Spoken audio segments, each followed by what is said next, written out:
90% तुम लोगों ने ये चीज नोटिस नहीं की होगी, लेकिन अगले चैप्टर में ये चीज बहुत ज्यादा इंपॉर्टेंट होने वाली है।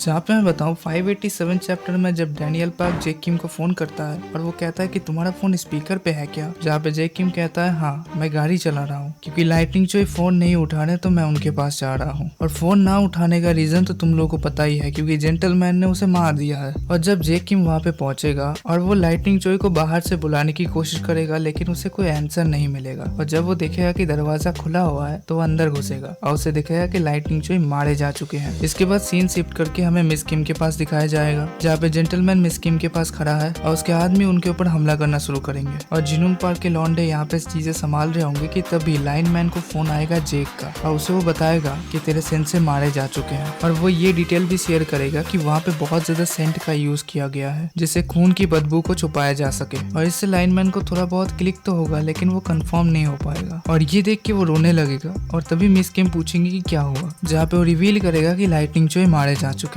और इस समय हो सकता है कि जेंटलमैन रिवील कर दे अभी उससे मैं मिलके आया हूँ, उसने मुझे डिसअपॉइंट किया, एक ही किक में उसकी मौत हो गई। मुझे लगा कम से कम वो मुझे डिफेंड तो कर पाएगा। और इससे लाइनमैन इतना ज्यादा गुस्सा हो जाएगा कि उसके सेंसे को जिसने मारा है वो उसके सामने खड़ा है और वो अपने आप को सपोर्टिंग कैरेक्टर मारना छोड़ के दिल से लड़ेगा। और इसी के बीच में हो सकता है मिस किम वहाँ से भाग जाए, लेकिन हो सकता है बीच रास्ते में किंग ऑफ जियोल दो या फिर कीटे किम उसका इंतजार कर रहे हो। और तभी वहाँ पे जेरी आ जाएगा मिस किम को बचाने के लिए, जिसको जेक ने भेजा होगा। जो टेप मिस किम ने उसे दिया था जिसके अंदर उसके फादर की फाइटिंग स्टाइल रिकॉर्डेड थी, और उसको रिपीटेडली देखने के बाद वो बंदा बहुत ज्यादा पावरफुल हो गया होगा, जिसकी वजह से वो कीटे किम और जियोल दो को थोड़ा बहुत टक्कर दे पा रहा होगा, लेकिन उतना भी नहीं। लेकिन तभी एंट्री होगी मॉन्स्टर टॉम ली की, जो अकेला ही दोनों को संभालने लगेगा। और वो बहुत ज्यादा गुस्से में भी होगा क्योंकि कीटे किम ने उसके भाई को भी मार दिया है, अब उसके प्यार को मारने की कोशिश कर रहा है। और इसी मौके का फायदा उठा के जेरी मिस किम को लेके भाग जाएगा, जहाँ पे मिस किम सीधा उसे बोलेंगी कि वर्कर के हेडक्वार्टर चलो। अब तुम लोग पूछ सकते हो कि मिस किम को कैसे पता है कि वर्कर का हेडक्वार्टर कहाँ है। मुझे लगता है इनको पता होगा, क्योंकि गैपलियों किम के मौत के बारे में जो ये सब चीजें पता कर सकते हैं कि किन दोनों ने उसे मारा है, उनको ये तो पता होगा कि वर्कर का हेडक्वार्टर कहाँ है। अगर Tom Lee versus Kite plus जियोल दो की बात करूं, और इनकी जो फाइट है ये पूरी नहीं हो पाएगी क्योंकि बीच में ही पुलिस आ जाएगी और कीटे और जियोल दो बच निकलेंगे। और टॉम ली तो पहले ही अटैक करके बैठा है और यहाँ पर भी अटैक कर देगा और यहाँ से टॉम ली अरेस्ट होगा। अब देखो टॉम ली को कीटे किम या जियोल दो मार नहीं सकते, क्यों?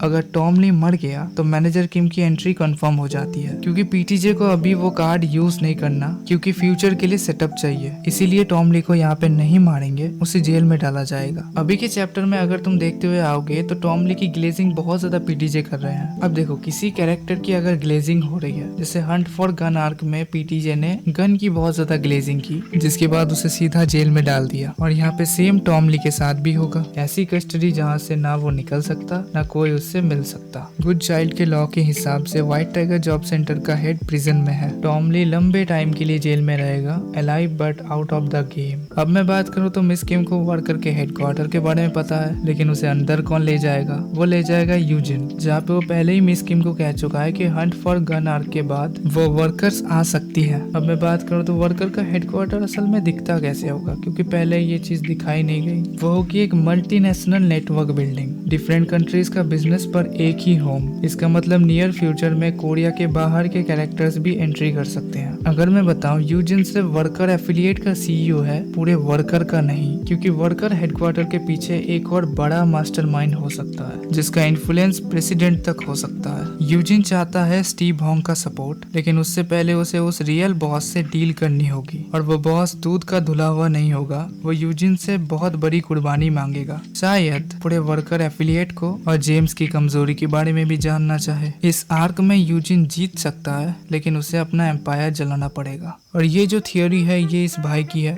और तुम लोग भी अपने थ्योरीज को कमेंट में शेयर कर सकते हो, जिससे हो सकता है मैं तुम्हारी थ्योरीज पे वीडियोस बना दूं और तुम्हें भी एक शाउट आउट मिल जाएगा। और ये वीडियो तुम लोगों को कैसा लगा ये तुम कमेंट सेक्शन में बताओ। लाइक शेयर और सब्सक्राइब कर देना। तब तक अगले चैप्टर के लिए वेट करो। Peace out, bye.